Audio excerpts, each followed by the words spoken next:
प्रदेश के अर्थशास्त्र के बच्चों का आज के इस वीडियो लेक्चर में हार्दिक स्वागत।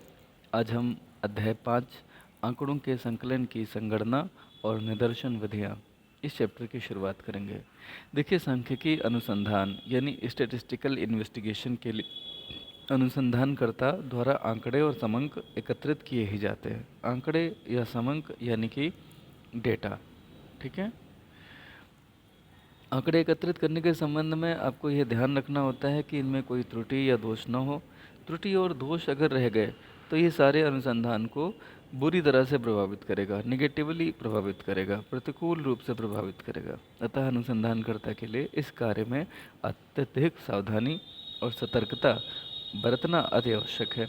आंकड़ों के संकलन की दो विधियां हैं, संगणना विधि और निदर्शन विधि। तो आइए हम जानते हैं कि संगणना विधि क्या होती है।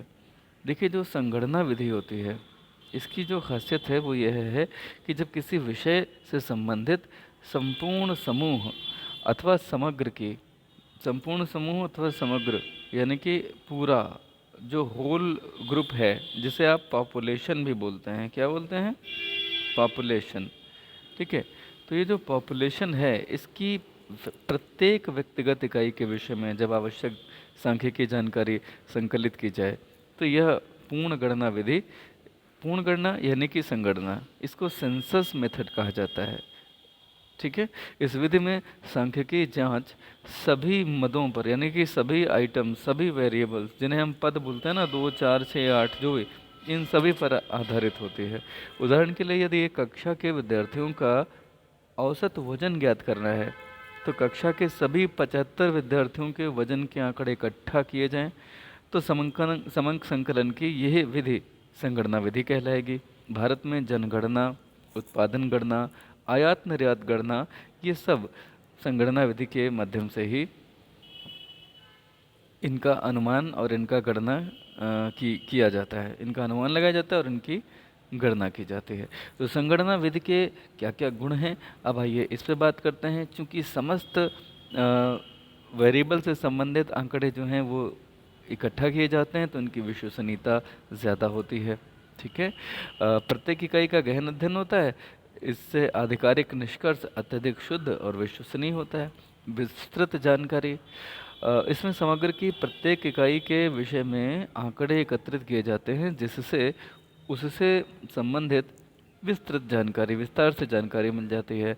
पक्षपात की संभावना इसमें कम होती है क्योंकि इसके द्वारा समग्र की सभी मदों में से संबंधित सूचना विस्तार से प्राप्त की जाती है। विस्तृत सूचना, इसमें समग्र की मदों का अध्ययन करते समय उनसे संबंधित अन्य जानकारियां भी मिल जाती हैं। इससे अनुसंधानकर्ता के पास विस्तृत सूचनाओं का संकलन हो जाता है। उदाहरण, आय से संबंधित आंकड़े एकत्रित करते समय व्यय के संबंध में भी आंकड़े एकत्रित किए जा सकते हैं। तो ये आपने अभी जाना कि संगणना विधि के क्या क्या गुण हैं। और एक गुण और भी है संगणना विधि का, वो है विजातीय इकाइयों में उपयुक्त। यह विधि वहाँ भी उपयुक्त होती है जहाँ समग्र की इकाइयों में पर्याप्त भिन्नता यानी अंतर पाया जाता है। उदाहरण के लिए कक्षा में कुछ छात्र अत्यधिक बुद्धिमान हैं, कुछ औसत हैं और कुछ का बुद्धिमत्ता स्तर निम्न है। इस स्थिति में औसत अंक ज्ञात करने के लिए संगणना विधि का ही प्रयोग किया जाना ज़्यादा उचित होगा। संगणना विधि के दोष क्या हैं? अच्छा, मैं चलिए ये भी बता देता हूँ कि विजातीय इकाइयों में संगणना विधि क्यों ज़्यादा अच्छी कही गई। क्योंकि अगर आप इसमें सैंपल चुने, मान लिया 75 बच्चों का क्लास था और आपने उसमें से 10 का सैंपल चुना, तो ये संभव है कि जो 3 कैटेगरीज हैं, अति बुद्धिमान, सामान्य और निम्न बुद्धिमत्ता स्तर वाले, हो सकता है कि 10 के 10 बच्चे या तो अति बुद्धिमान सैंपल में आ जाएं, या औसत आ जाएं, या निम्न बुद्धिमत्ता स्तर वाले आ जाएं। तो हमें ये जो 10 सैंपल मिलेगा ये पूरे 75 बच्चों का सच्चा प्रतिनिधित्व करता हुआ नहीं दिखेगा। इसीलिए हमारे लिए बेहतर है कि हम संगणना विधि का उपयोग करें। लेकिन इस संगणना विधि के कुछ दोष भी हैं। पहला दोष क्या है, आइए समझते हैं। देखिए, जो पहला दोष है वो यह है कि इसका क्षेत्र जो है वह सीमित अगर है तो ही इसका उपयोग हो सकता है। क्षेत्र का अगर विस्तार हो जाए तो इसकी उपयुक्तता इसलिए समाप्त हो जाती है क्योंकि उसमें फिर इसका खर्चा बहुत बढ़ जाता है और इस तरह से फिर ये अव्यवहारिक विधि हो जाती है। ठीक है। दूसरा है अधिक खर्चीली। जाहिर सी बात है कि अधिक संख्या में परिगणक यानी कि वो लोग जो आंकड़े इकट्ठा करते हैं उनकी आवश्यकता होती है, तो अधिक धन भी लगता है, समय भी बहुत अधिक लगता है, परिश्रम भी बहुत अधिक लगता है, अनुसंधानकर्ता को ज़्यादा परिश्रम करना पड़ता है। और सांख्यिकी विभ्रम का ज्ञात न होना। संगणना विधि द्वारा अनुसंधान में सांख्यिकी विभ्रम का पता नहीं लगाया जा सकता है। सांख्यिकी विभ्रम एक तरह की ऐसी त्रुटि है जिसको सांख्यिकी में अवॉइड किया जाना लगभग असंभव होता है। इसे हम आगे डिटेल में जानेंगे। फिलहाल हम ये जानें कि संगणना विधि के गुण और दोषों को ध्यान में रखें तो कौन सी विधि ज़्यादा उपयुक्त है। ये विधि किन किन क्षेत्रों में या किन किन दशाओं में उपयुक्त है। पहला, जब अनुसंधान का क्षेत्र सीमित हो। ठीक है, अनुसंधान का क्षेत्र सीमित हो, जब परिशुद्धता की अधिक आवश्यकता हो, जब समग्र में विभिन्न गुणों वाली इकाइयाँ हों। विभिन्न गुण यानी कि उनमें विजातीयता का गुण हो। ठीक है, यानी अंतर बहुत हो, डिफरेंट वर्च्यूज हों। ठीक है, डिफरेंट कैरेक्टरिस्टिक्स वाले वेरिएबल्स अगर हों तो। दूसरा आता है जब समग्र की प्रत्येक इकाई का गहन अध्ययन करना हो। जब प्रतिदर्श या निदर्शन विधि का प्रयोग ही उचित ना हो तो यही विधि का उपयोग आएगा। तो चलिए अब हम बात कर ही लेते हैं निदर्शन विधि, यानी कि जो आपने प्रतिदर्श विधि भी पढ़ा वो होती क्या है।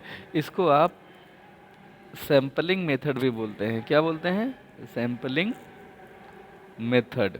ओके, तो सैंपलिंग मेथड या निदर्शन विधि या प्रतिदर्श विधि, इस विधि के अंतर्गत समस्त समूह का अध्ययन नहीं करते हैं। समूह के एक अंश का अध्ययन कर लिया जाता है और समग्र में से चुने गए अंश को प्रतिदर्श या न्यायादर्श बोलते हैं। प्रतिदर्श का उद्देश्य समग्र का आकलन करना होता है। यह समग्र का प्रतिनिधित्व करता है और इससे संबंधित आंकड़ों के आधार पर जो भी निष्कर्ष निकाले जाते हैं वे समग्र की संपूर्ण इकाइयों पर लागू होते हैं। एक उदाहरण से समझिए, यदि 75 छात्रों की कक्षा है और वहाँ छात्रों का औसत वजन ज्ञात करना है तो 10 छात्रों के प्रतिदर्श का चुनाव कर उनका औसत वजन ज्ञात किया जा सकता है और यह माना जाता है कि यह संपूर्ण कक्षा का औसत वजन है। जो इस स्थिति में निदर्शन विधि यानी कि सैंपलिंग मेथड का प्रयोग किया गया है, हम ऐसा कह सकते हैं।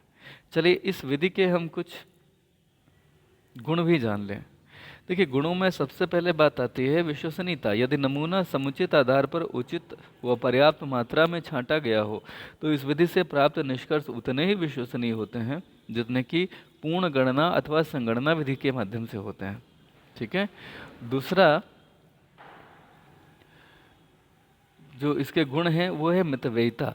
मितव्ययिता मतलब ड्रिफ्ट यानी कि कम खर्ची। इसमें परिगणकों की कम आवश्यकता होती है जिन्हें आसानी से प्रशिक्षित किया जा सकता है तथा कम खर्च में और अल्प समय में पर्याप्त और सही सूचनाएं प्राप्त हो जाती हैं। तीसरा, प्रबंध एवं संगठन में सुविधा। जांच के आधार पर निष्कर्ष निकाले जाते हैं, अतः अनुसंधानकर्ताओं की संख्या भी कम होती है और संगठन में भी आसानी रहती है। गहन अनुसंधान, इनमें मदों की संख्या कम होने के कारण उनका गहन अनुसंधान किया जा सकता है जिससे निष्कर्ष की प्रभावशीलता बढ़ती है। वैज्ञानिक विधि, इस विधि में उपलब्ध समंकों की नमूनों द्वारा जांच की जाती है, साथ ही इनमें तुलना करने की क्षमता होती है और अशुद्धियों का पर्याप्त सीमा तक अनुमान भी लगाया जा सकता है। इतने सारे गुणों के बावजूद कुछ दोष भी हैं निदर्शन विधि के, और वो दोष कौन कौन से हैं? यह विधि वहाँ प्रयोग में नहीं लाई जा सकती है जहाँ सजातीयता का अभाव हो। यानी कि जैसे अभी एक क्लास में आपने अति बुद्धिमान, औसत और निम्न बुद्धिमत्ता स्तर वाले बच्चों को देखा था, तो अगर आप उनके आधार पर अगर आप औसत अंक निकालना चाहते हैं तो वहाँ ये विधि उपयुक्त नहीं होगी। ठीक है। भ्रामक निष्कर्ष, यदि नमूनों का चुनाव अवैज्ञानिक और पक्षपात पूर्ण तरीके से किया जाए तो यह विधि से निष्कर्ष जो मिलेंगे वो भ्रामक और असंतोषप्रद भी हो सकते हैं। प्रगणकों के पक्षपात का भ्रामक प्रभाव, पूर्ण गणना प्रणाली के विपरीत प्रतिदर्श विधि में अनुसंधानकर्ता के पक्षपात पूर्ण व्यवहार के कारण परिणाम अधिक भ्रमात्मक सिद्ध भी हो सकते हैं कभी कभी। और विशिष्ट ज्ञान की आवश्यकता। इस विधि का प्रयोग प्रत्येक व्यक्ति के लिए संभव नहीं है, क्योंकि न्यायादर्श लेने के लिए विशिष्ट ज्ञान की आवश्यकता पड़ती है। उच्च स्तर के शुद्धता के लिए अनुपयुक्त। अगर आपको परिशुद्धता का उच्च स्तर चाहिए तो यह विधि बिल्कुल भी उपयुक्त विधि नहीं है। उसके लिए संगणना विधि ही सर्वाधिक उपयुक्त विधि होगी। तो ये विधि कहाँ कहाँ उपयुक्त होगी? सबसे पहले जहाँ अनुसंधान का क्षेत्र विस्तृत हो, वहाँ जहाँ इकाइयाँ अनंत हों, ढेर सारी इकाइयाँ हों या अनंत हों। अनंत मतलब जैसे सिर के बाल हैं, ठीक है, तो सिर के बाल कैसे हैं किसी के, वो एक दो सैंपल लेकर के पता किया जा सकता है ना। किसी का डीएनए टेस्ट करना हो तो एक बाल चाहिए ना सिर का, ये सारे बाल नोच ले जाओगे? नहीं ना।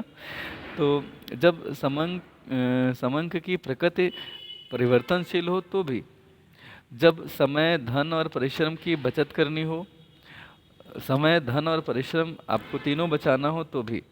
देखिए मैं आपको बताऊं, जब समय की इकाइयाँ अनंत हो, इसमें मैं आपको एक एग्जांपल और दे देता हूं। जैसे कभी घर पे आपने खाना किचन में बनते देखा होगा या स्वयं भी बनाया होगा।